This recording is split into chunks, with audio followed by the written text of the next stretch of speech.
Friends, the season may be coming to an end, but I have a way for our favorite teams to make it to the Super Bowl this year. Listen closely, I can't say it again. First, they have to go on SeatGeek, the sponsor of this video. They have plenty of Super Bowl tickets available on the resale market to sort through on the SeatGeek app. Once they download it and get there, they'll have to sort through tickets from red to green on a 1 to 10 scale. Fewer they could be sitting in Allegiant Stadium by location, level, and price. You know that all tickets are verified for authenticity, so this is far from a false alarm. I know tickets are gonna cost them their soul, but they can use the code TREE to save $20 off their first purchase. See? Our teams can make it to the Super Bowl with SeatGeek. I tried. Onto the video. 2 words best describe these playoffs. Fuck you. Fuck your feel-good stories. Fuck your narratives, and especially fuck likability. That shit doesn't get you to the promised land. Wins do. It's been a playoffs full of blowouts and humiliation, but it marches on all the same. Nearly everyone's pissed at the outcome. You know what to do. Start mining salt. The least surprising outcome in the world. Unfortunately, fluke bullshit and endless chaos could not reign supreme in the AFC. The Steelers in no way, shape, or form belonged here. They had to play perfect football to have a chance, and they didn't. Too many mistakes doomed them against a vengeful fire god, losing to a significantly better team that chose not to toy with their prey. Worst of all, Pittsburgh can simply say this year was successful since they backdoored into the playoffs and were within 1 score at one point. This team cannot stay complacent. Being bailed out by defensive splash plays isn't sustainable. They must be aggressive in the offseason.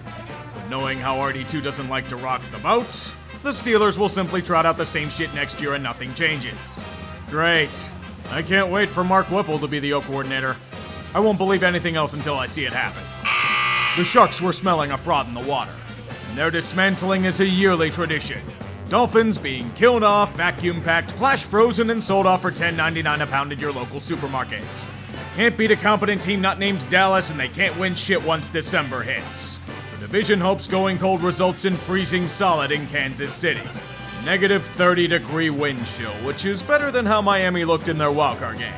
They were as beloved as the Peacock broadcast, as lifeless a performance as you'll ever see, flailing around on the ground begging for death. This wasn't even a challenge. They need to ask themselves some serious questions in the offseason. From the offense that lacks an off switch to Tua going limp when it matters to Mike McDaniel morphing into Cliff Kingsbury with every screen pass, is this team going to do anything with this core? If things go south early next year, the axe might start swinging in a hurry. You figured this day would eventually come. The Browns had been ravaged by war casualties and disease, forced to a death march to hostile territory where there were easy pickings for their opponent. The Dark Elves had turned into Smurfs. The magic was gone. Resources simply exhausted. Endgame and unconditional surrender. That vaunted defense could do nothing but bow down to CJ Stroud in amazement. And when he was needed the most, Joe Flacco becometh Joe Flaccid. A throwback to his late-stage Ravens days. Death by back-to-back pick sixes. A bittersweet ending. Even for their unprecedented success, this was the epitome of a lost season. All the injuries ended whatever ambitions they might have had. And with that Watson restructure impending, this might have been their best chance to do something. One thing though, Cleveland. Did you seriously have to lose to the team you gave a fortune to for Deshaun? That honestly might be the thing that stings the most. This game was quintessential Rams football. Put together a spirited contest, take your opponent to the brink, but just don't have enough to seal the deal. The thing is that in different circumstances, maybe with LA as strong as they were 2 years ago, they win this easily. They definitely would have if they managed to convert anything in the red zone. A total goose egg in that regard.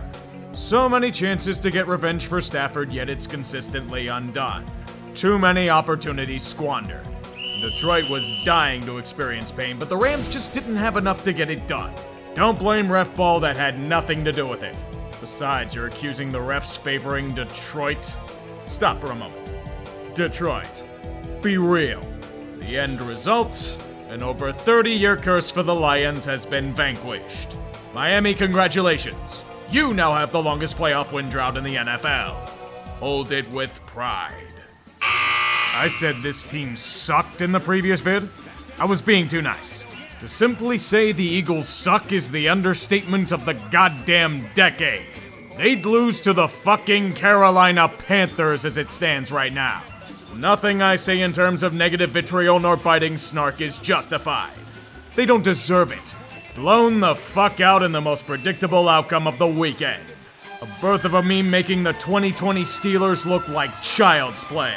A team that couldn't convert a single third or fourth down? Look at this apathetic defense. Absolute fucking trash that even waste management wouldn't touch. Toxic refuse. They're lucky to have only lost by 20. If Bucs receivers could catch, they'd have lost by 20 more. The bald eagle may be off the endangered species list, but the Philadelphia Eagles being tush-pushed to extinction. They seriously gave that fucking hack Patricia real power. If there's any justice in this world, the only thing he'd be manning is a Burger King drive-thru. Philly's already purged Sean Desai and Brian Johnson, so when Sirianni's had getting chopped off, who's ready for the greatest joke in the world? How about them Cowboys?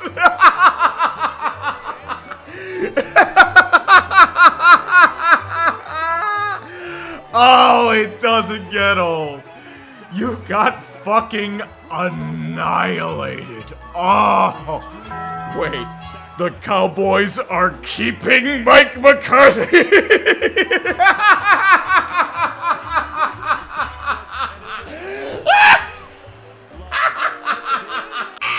Even if they predictably lost, the Texans should have absolutely no shame in how this played out. They kept up with the AFC's best for an entire half. It's just that their flaws became apparent under the assault of Lamar. Their defense is wrecked by injury and their offensive line is just a wreck on top of injured. Spent a long time trying to defy fate itself, but it always comes to collect its due. No one was stopping the Ravens' running game here, to be fair. Lamar Jackson was a man possessed, and the Ravens would have been memed to death if they had lost. I don't think Houston's feeling too bad. Potentially generational QB, a face of the defense in Will Anderson, one of the best head coaches in football. Future so bright in H-Town we're blinded. Well done, lads. Here's to an excellent season. Keep it up. History repeats itself. Everything had been lining up for the Bills to finally break through and emerge as the elite of the AFC. One of the weakest Chiefs teams in recent memory marching into their home with the power of Peppa Pig and the pit in possession. A heavyweight bout with every opportunity given to Buffalo to win, and they just can't do it. No matter the situation or advantage, the Bills are simply destined to be a bridesmaid. They spend so much time trying to escape their own incompetence that they can't execute when it matters. Endless chances at life only to rip it away from themselves. A final drive of potential legend with Josh Allen playing fire god all day. Yet he burns himself on 2 deep shots. And then Tyler Bass. The new Scott Norwood. Wide right. Another brutal failure. I legitimately don't know what you do. Everything they've tried, wise or foolish, has failed. And with their cap issues and free agents coming up, this might have been backbreaking. Once again, history repeats itself. You had him. It was mostly because Kyle Shanahan keeps butchering a game clock and Brock Purdy missed a bazillion passes, but you had them right by the throat. But alas, the narratives must be maintained. 49ers treat Green Bay like the Packers treat Dallas. A back-and-forth affair took place and meme potential was truly glorious. However, we can't have 2 weeks of glorious laughs in a row. Going for it on 4th down managed to backfire on them because the Packers special teams giveth, and they more than certainly taketh away. Matt LaFleur should have prayed harder. The coup de grace Vanilla Joe Barry finally returns to deliver soft-serve defense to San Fran so they can conveniently escape their own incompetence. As one final dagger, Love makes Wisconsin heartbroken as he pays homage to Brett Favre to end their season. As painful as the loss is, can't fault them for getting this far. For a supposed rebuilding year, this was outstanding. It deserves a reward. No more Joe Barry. Packers Nations won their Super Bowl. Another situation where you can't really fault a team for falling short of the main goal. Tampa Bay played hard and it had turned into an offensive shootout led by 2 men cast aside by the teams that picked them. Yet at the end of the day, the Lions were simply the better team. No matter what the Buccaneers tried to do to one-up their opponent, it wasn't enough. Baker did well. He's going to earn a lot of money that should have been paid to him by Cleveland. But with their defense unable to stop a tumbleweed, there was no chance in hell. Now the question moves on to Mike Evans. Was this his final game here? Will they get outbid for Baker in the offseason? For a team that had roughly $80 million in dead cap this year, this was a solid showing, but this offseason should be interesting for them. Your punishment is keeping Todd Bowles. Take the playoff win and run with it. You know, I could never escape the feeling that the Ravens were gonna blow it. One of the greatest opportunities in franchise history, with next to nothing standing in their way, and all they proceed to do is their specialty, beating themselves. Kansas City played a solid game, but in response, the Ravens kept chopping themselves off at the knees. Baltimore has this great running offense going against a mid-tier run defense in the Chiefs, and they only have 8 designed running plays. The horrific lack of discipline and execution was an agonizing sight to behold. All of that hype and for what? Zay Flowers selling the game with a taunting penalty while fumbling the ball at the fucking 1? That's not devastating whatsoever. It'll get overshadowed by Lamar reinforcing every playoff narrative against him on the final 2 drives. Know how they win? By not throwing the game into triple coverage. That's all they did. They panicked and let emotions get the best of them. Again. They've learned nothing. Kansas City just took advantage. Figures they fucked this up. Oh, Detroit, why did you squander such a glorious chance? The Lions were on the brink of bringing us bountiful memes. San Francisco was dead to rights. They had no answers for the Lions' running game. Up 17 at halftime, yet like most players with the football in the second half, they just let it slip away. The only catalyst needed was the thing that got them there. Dan Campbell's over-aggression. You live by that sword, it'll be the first thing to kill you. That failure to convert opened the floodgates. Deus Ex Machina landing in the 49ers' lap as everything vanishes in the blink of an eye. Execution, skill, and logic. A complete self-destruction. And all they did was triple down on it. Detroit's down by 3 in the 4th and field goal range? Well, fail it again. It's the razor-thin line of life. If things work out, you're a genius.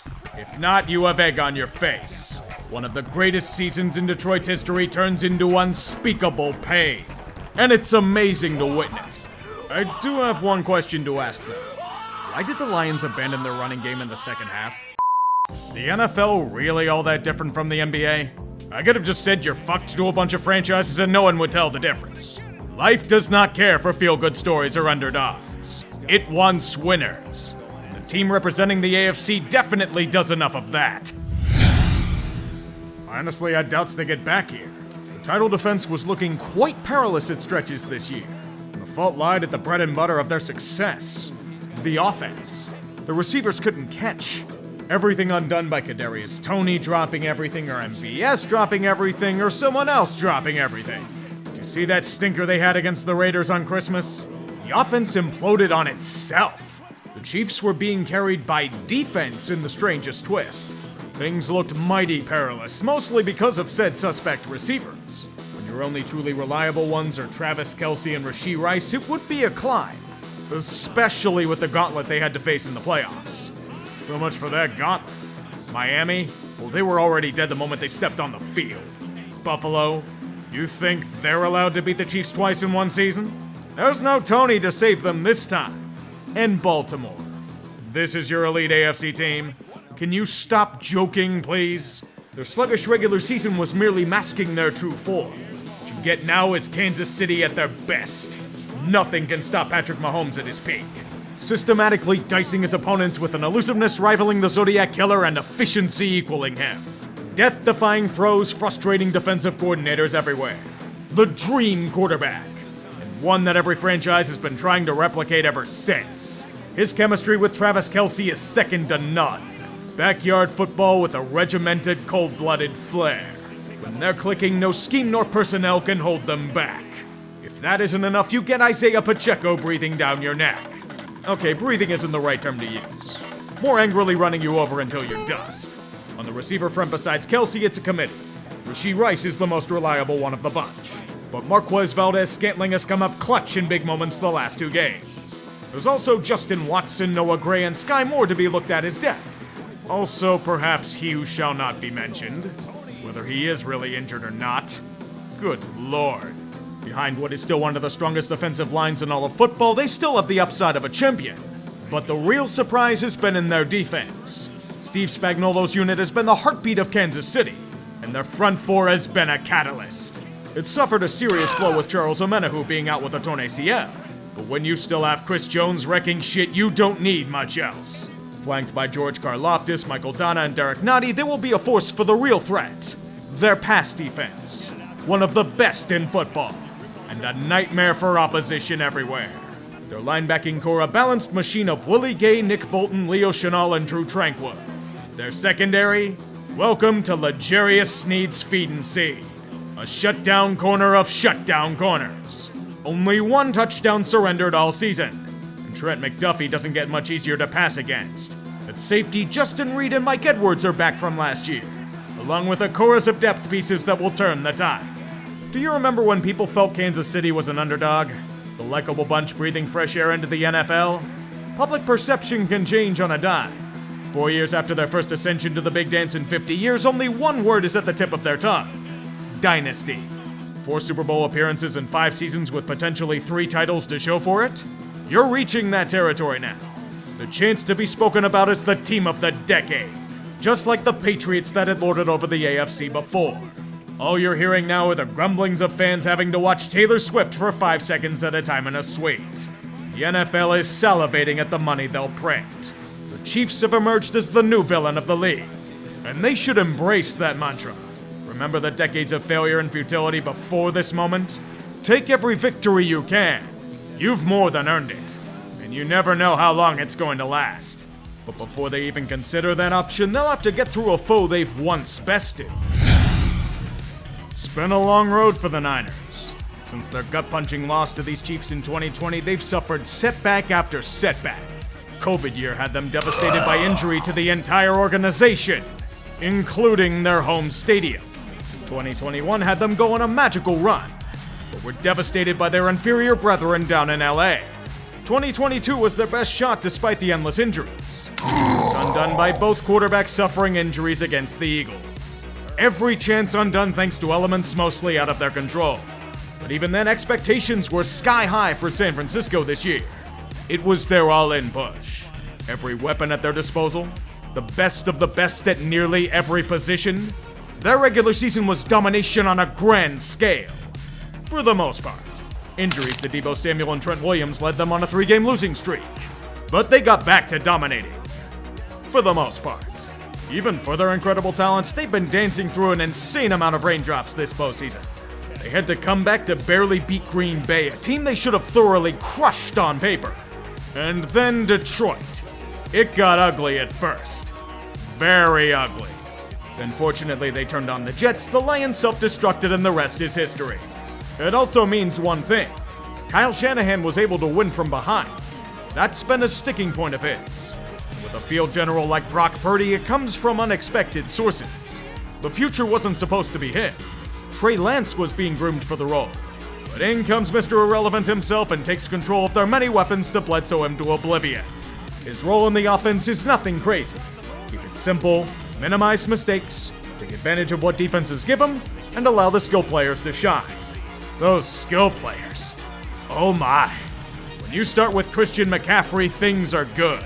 The question when trading for him last year was, would he stay healthy? I'd say that answer's been a resounding yes. The solution was being free from Carolina. Behind him, Elijah Mitchell and the last great fullback in Kyle Juszczyk spell him off. God bless Kyle Juszczyk. That is all. Deebo Samuel should also be blessed.